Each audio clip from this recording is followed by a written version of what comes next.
Sanibonani Thokoza. Igama lami ngingumduduzi Hlatshwayo ngikhulele eNgwavuma eNyakatho neKwaZulu Natal.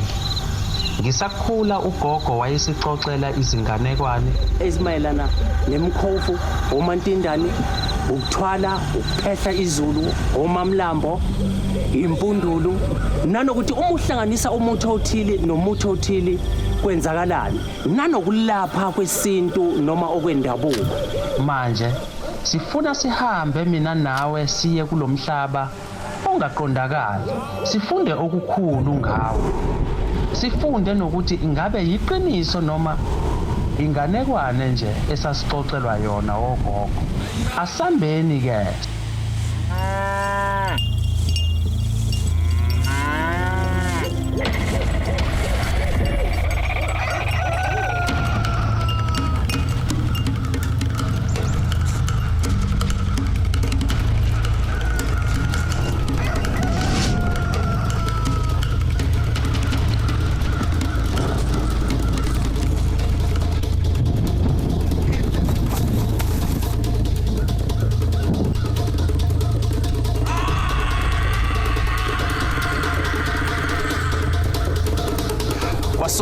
Kwasukasukela. Namhlanje ohlelweni lwakho lwintandokazi Kwasukasukela sikhuluma ngendaba yamagone. Abelaphi bendabuko abaningi bayawasebenzisa amagone ekwelapheni isimo somnotho kanye nokuvula inhlanhla. Sibe sesikhuluma nogogo Ngwenya ukuba ke asicacisele ngokuhlukana kwawo kanye nokusetshenziswa kwawo. Thokoza. Ngizokhuluma ngegone. Igone into isigubhu soswela enziwayo ekhandwayo fube nomuthi ofakwa phakathi like mhlambe umuthi webusiness emthini webusiness siyazi ukuthi yokuphakamisa siyazi ukuthi kuyabangena osikhundla sometimes kube nomuthi ongenayo kuthiwa isipingo abanye bathi impande yomndawo.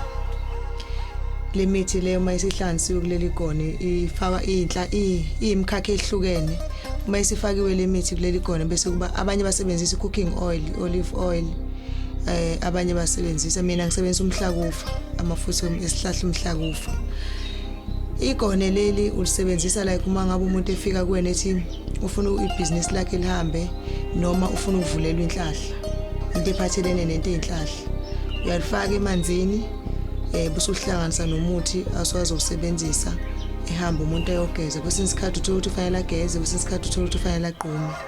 Uma usumgezile ngaleli gone uphinde futhi ulithathe uhlanganise nomuthi osuku uzomcaba ngawo emzimbeni, ngoba uma umgeza namhlanje kuzophela iviki vele umuthi obungasekho egazini lakhe, kodwa uma umvulela ibhizinisi lakhe fanele umgeze kusuthatha umuthi okumcaba okuvula ibhizinisi uhlanganise nalo leli gone.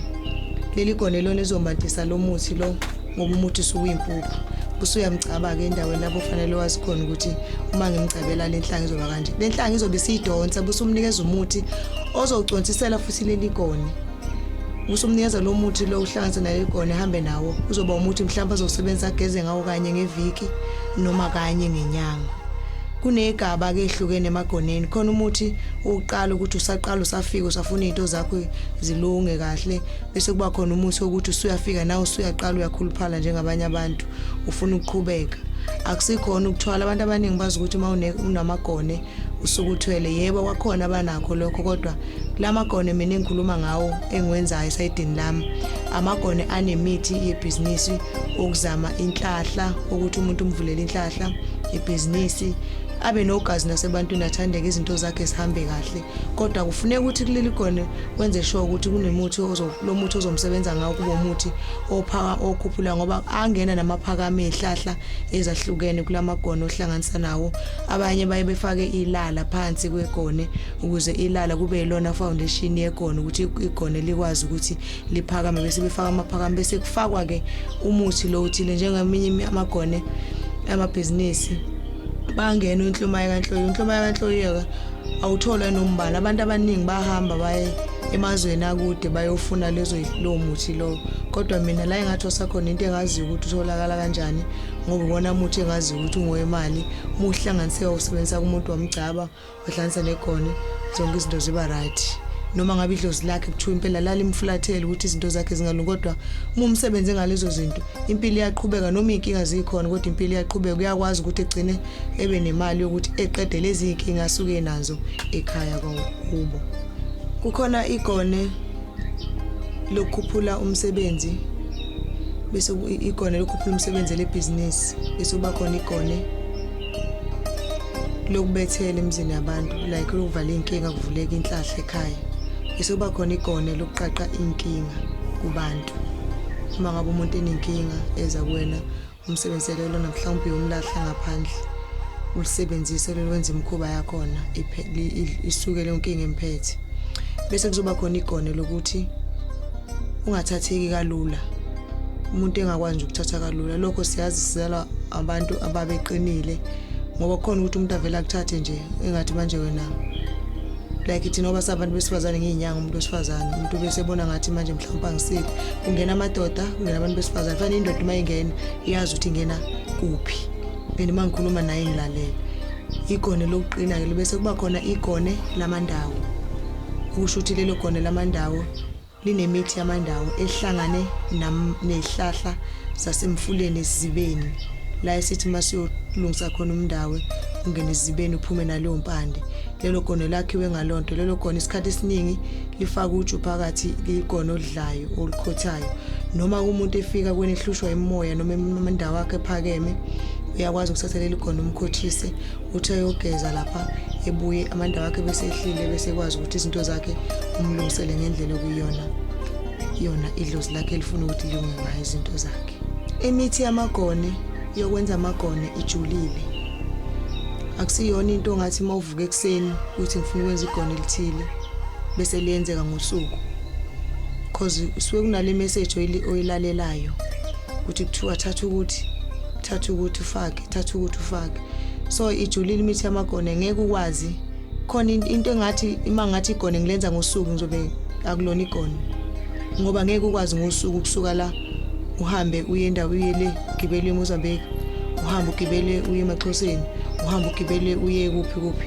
Kufanele ukuthi lezi indawo nezindawo zoyihamba ngokuhlukana, ngoba angeke ukwazi ukuthola imithi yakhona indawonye. So ingakho ngithi ijulile imithi yamagone. Kenzeka iphela inyanga, kenzeka kuphela 2 weeks, ngoba ngisho uyiqoqile isikhona endlini, angeke ukwazi ukuya kulenza igone within 2 days 3 days, ngoba uzothi eminye imithi yaqgelaza uma uyibamba ngesandla uzuyakhathala, uyizothinta okukodwa namhlanje wenza ufake busuyama nalo uma ulenzile ufuna ulenze busulibeka ulilalela ukuthi liyavuka yini, liyasabela, ngoba uzokwenza into ithule kufika abantu abasebenza, umuntu ehamba ethi ayi angisizakalanga ngaya Gogo Ngwenya kodwa ngizange ngisizakala, ngoba nawe wenze into wangalalela ukuthi lento iyavuma yini ukuthi iyona. So imithi yamagone ijulile, angeke ukwazi ukwenza ngosuku, kuthatha isikhathi. Mina makuthiwa ngathi nje ngakwenza ngosuku ngabe ngikhuluma iphutha.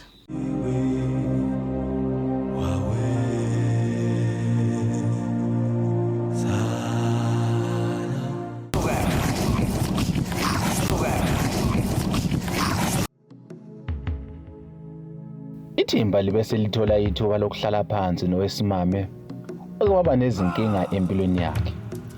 Lo wesimame waboniswa ngephupho umuntu owayezomsiza. Babukeli, ake sizwe esilandisa ngodaba lwakhe. Ngonokusula ngwakancube ngisuke Ntshangase, ngifike Ntshangase 2001, ngabe kuma relationship kwangahamba kahle, ngingawutholi nomsebenzi, izinto zami nje zingahambi kahle zonke, ngingananhlahla nginganalutho. Kwathi other day ngilele ekhaya sikhule singabantu benkonzo. Masikhula singabantu benkonzo, indaba zokuthi kufuneka ngihambe umuntu kanjani bengazazi. Kodwa kwathi ngelinye ilanga ebusuku ngilele ngabona omunye umama engisiza, ngangazi ukuthi lo mama engimbonayo engisiza kanjani. Ngagcina sengitholile ukuthi kunomunye umama ongisizayo kuleli side engilishoyo ngasolwandle. Ngamthola-ke lo mama-ke wakwazi ukuthi angisize. Umama wakwangwenya uyasiza kakhulu, wangisiza shebe empilweni yami kukho konke ngi-right. Ngoba into wafike wayenza nje mangabe ngifika kuyena esebonile ukuthi yini nani ufuneka ngisize kuyona, wafike wangigeza abantu abadala, and abantu abadala bafika kimi bazokhuluma kimi izinto abayidingayo. Namanje ngisaqhubeka, namanje impilo i-right nje, konke ku-right. Ey'nkingeni zami enganginazo ngabona vele nami ngisesemncane ukuthi hhayi kunorongi okhona, khona into engahambi kahle nami. Ngibuye ngithi mangabe esikoleni ngingakwazi ukuba right esikoleni, thola ukuthi ngiyathanda ukufunda, sengizogcina sengilala ngingazi ukuthi yini indaba. Nasekhaya nje kwesinye isikhathi ngibuye ngibe nenhliziyo encane, ungazi ukuthi inhliziyo encane yani. Nasemsebenzini wami ngibone nje sengixabana nabantu, ngingazi ukuthi kwenze njani emsebenzini, singasazwani nabantu. Ngibe ngizazi ukuthi angiyena umuntu wamaphutha. So nje ngagcina ngaze ngathola ukuthi hayi cha, ikhona le nkinga ekhona. And ngasizakala-ke bandla umama uNgwenya, wangisiza kakhulu empilweni yami. Wangiqaqela-ke nje kwaba right, wageza nabakithi. Ngabona futhi ukuthi ubagezile and befike kimi bakhulume nami zonke izinto abayifunayo. And nabo bahamba emhlabeni benalamaphutha ababenawo.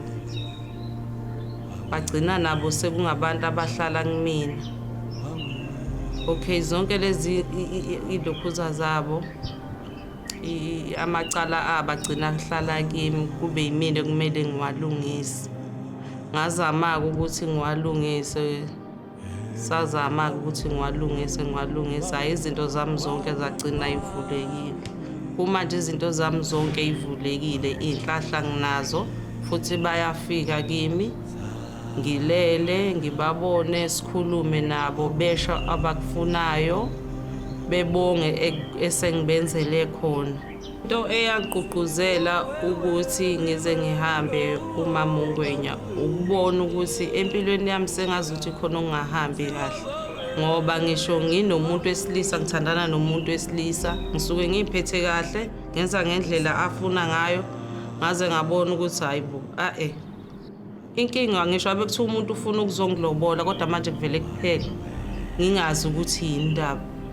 Ngaso sonke isikhathi mangithi ngiba nomuntu ngithandana naye kuvele kuphele ngingazi ukuthi yini. Ngagcina-ke ngaze ngaya-ke kuyena-ke, wafike washo ukuthi hhayi, abantu bami engihamba nabo labo ibona benza kanje ukuthi makube kanje, hhayi ngoba abantu bengangithandi.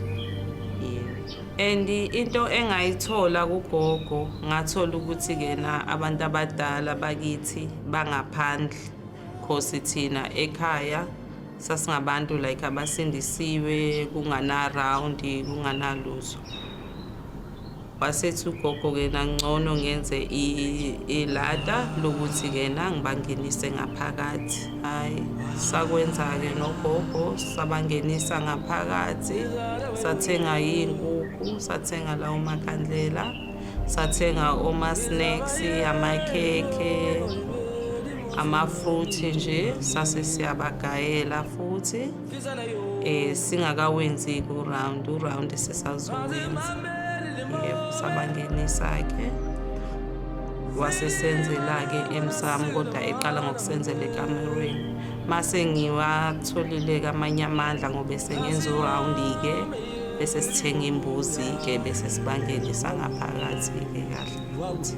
Kubalulekile ukuthi-ke usigcine isintu sakho, ngoba let's say nje uzelwe ngempela nayo lento, usuke vele uzelwe nayo. Ngisho ungasindiswa, ngisho ungenzani, uthi uyakubalekela, into vele ezohamba ihambe vele igcine ikuhluphe. Gogo indlela engamthola ngayo, ngamthola ngokuthi ngiqale ngimbone ngilele kodwa ngingamazi and ngazoxoxa emsebenzini ngaxoxela omunye umfana ngoba uhlala ngasesayidini elingasolwandle vele umuzi wakhe. Ngase ngixoxela lo mfana wasethi hayi Nokuthula ukhona usisi wami osizayo uhlala kuleli side engala ngasolwandle. Ngathi mina okay singahamba-ke nawe sekhona. Ngamthola kanjalo ugogo ngase ngiyahamba-ke ngiya kuyena-ke wafike wangisiza shame.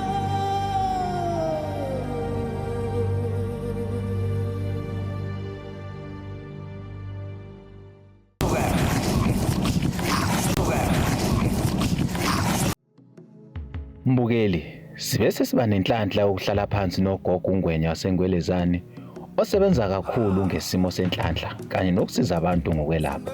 Mbukeli, ake sithathe leli thuba sifunde kabanzi ngaye kanye nomsebenzi wakhe.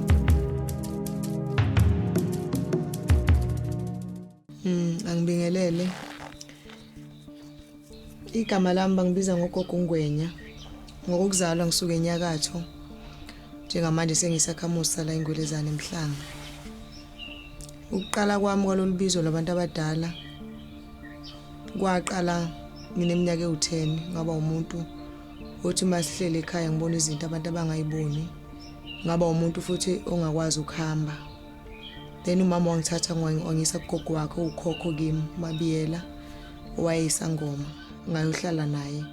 Kwaqala lapho ukuthi kwenziwe izinto zami zabantu abadala. It was 1994. Ngangimncane ngaleso sikhathi kakhulu. Ngaya ngokukhula ezinye izinto ngizenzeka ugogo waze wagcina ukhokho wagcina washona ke ngasala ke ngizenza izinto ngingazenzi ngoba ngangiseyingane nami ngifuna ukuthi ngibe njengezinye izingane kodwa kwagcine kwangenzeka ngoba nganginalolu bizo. Ilesikhathi ke sengiqala ke manje sengino 18 isigodlo sami sesivuthwa kakhulu sengiba umuntu osebenzayo abantu kakhulu emhlabeni ziningi indawo esengihambile.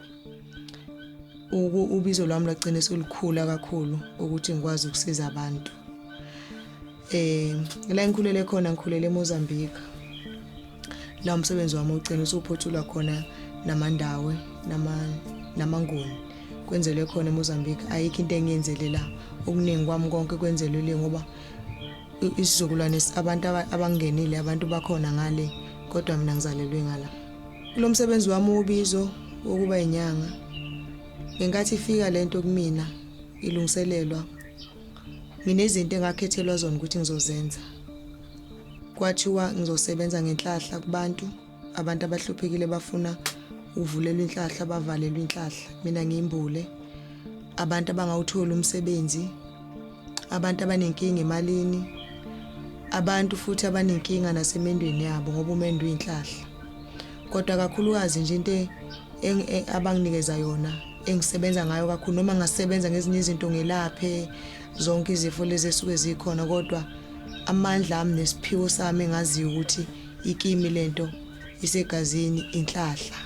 Okunye kuyalandela ngiyakwenza ngoba uma kukhona umuntu ofika into ongakwazi ukuyenza ngiyakwazi ukumthatha ngimise komunye umuntu ngisho ukuthi angikwazi lokho. Kodwa mawufika ukhuluma ngenhlahla angikwazi ukuyisa komunye umuntu ngoba noma ungathi ngiyisa kuye ngiyazi uhluleka mina ngiyazi uzokwenza kanjani ngoba iyona into engiphiwe yona leyo. Bese kuzoba abantu abahlanyayo abantu abaphambene ngokwenqondo. Uma ngabe umuntu ephambene ngokwenqondo ukuthi uthakathiwe noma inkinga yamadlozi ngiyakwazi futhi ukumlapha kodwa kakhulu inhlahla engimikuyona. Njengamanje ngikhona ngihlala eMhlanga eNgwelezane la ngitholakala khona. Inamba yami yocingo is 083 76 57 337. Vodacom 0766 81 8809.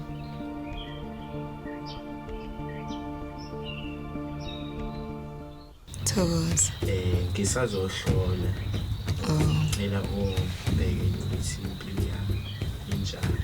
Hayi. Thokoza Khehla. Ukuhlola ku-100 rand, 105 rand.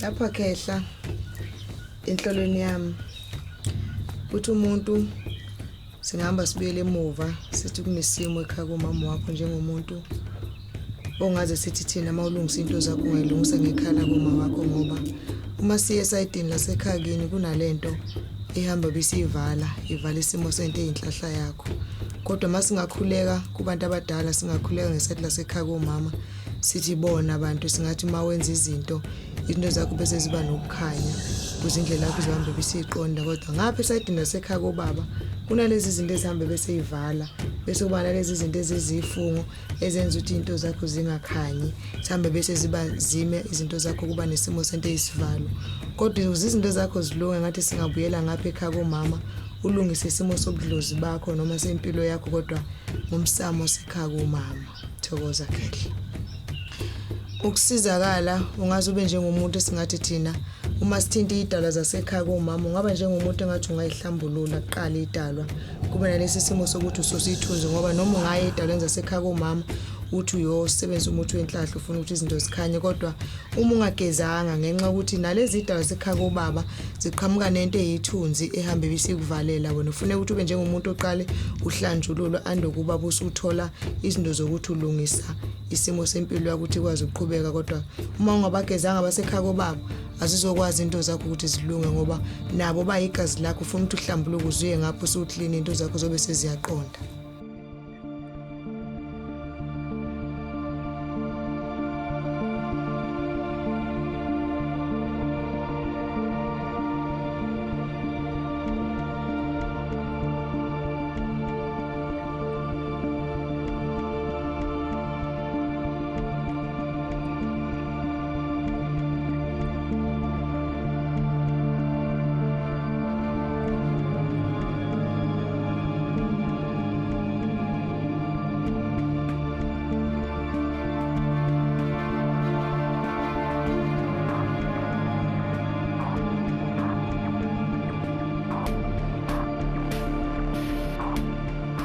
Mawufisa ukuthi ithimba lethu livakashele endaweni yangakini enenkinga thatha le number ebhalwe phansi.